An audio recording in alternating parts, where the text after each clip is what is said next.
আসসালামু আলাইকুম বন্ধুরা, আপনারা সবাই কেমন আছেন? আজকে আপনারা দেখাবো ইশাখার কবর। ইশাখার কবরটি হচ্ছে টাঙ্গাইল জেলার কালীগঞ্জ উপজেলা অবস্থিত।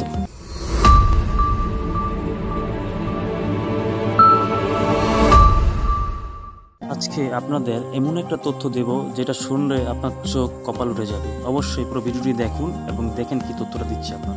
ইশাখার দাদা ছিলেন একজন হিন্দু রাজপুত।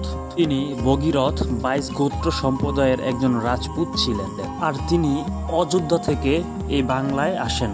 আর তখন এই বাংলা শাসন করত গিয়াসউদ্দিন মাহমুদ শাহ। তখন সময়টা ছিল 1533 থেকে 1538 সাল। আর এই গিয়াসউদ্দিন মাহমুদ শাহর অধীনে তিনি দেওয়ানি চাকরি লাভ করেন এবং এখানে দেওয়ানি চাকরি করতেন। আর তার মৃত্যুর পরে এই পদটি লাভ করেন তার ছেলে কালিদাস গজদানি। সুফি সাধক সৈয়দ ইব্রাহিম দানিশমানদের নির্দেশনায় গজদানি ইসলাম ধর্ম গ্রহণ করেন। তারপর তিনি নিজের নাম পরিবর্তন করে নাম রাখেন সোলাইমান খাঁ।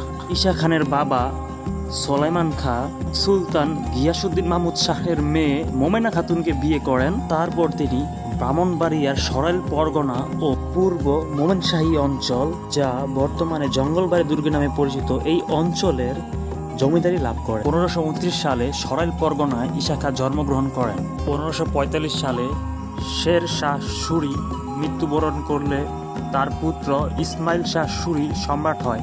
তখন ঈশা খাঁর বাবা তাকে সম্রাট হিসেবে মেনে নিতে অস্বীকার করেন এবং তার সাথে এক যুদ্ধে ঈশা খাঁর বাবা নিহত হন।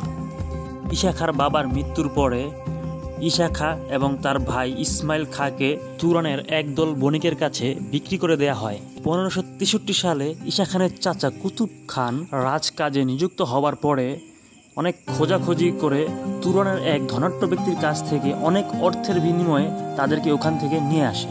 তখন ঈশা খানের বয়স ছিল মাত্র 27 বছর। বাংলার সুলতান তাজ খান কাওরানি যখন ক্ষমতায় আহরণ করেন তখন ঈশা খাঁর বাবার জমিদারি ঈশা খাঁকে ফিরিয়ে দেয়া হয়।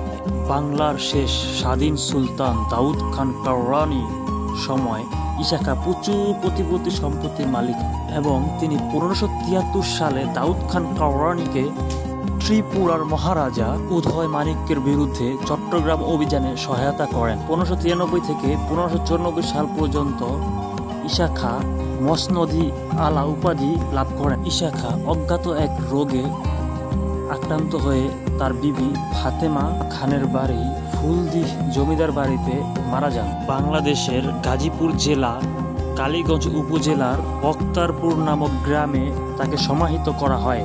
ঈশা খাঁ এক সময় এই 12 ভূঁইয়াদের নেতৃত্ব দিয়েছে। তো বন্ধুরা, অবশ্যই ভিডিওটি ভালো লাগলে লাইক সাবস্ক্রাইব দিয়ে রাখবেন এবং ঈশা খাঁর সম্পর্কে যদি আরও কিছু জানতে চান অবশ্যই কমেন্ট করে জানিয়ে দিবেন। আমরা আরও নতুন নতুন ভিডিও আপনাদেরকে দেওয়ার চেষ্টা করব।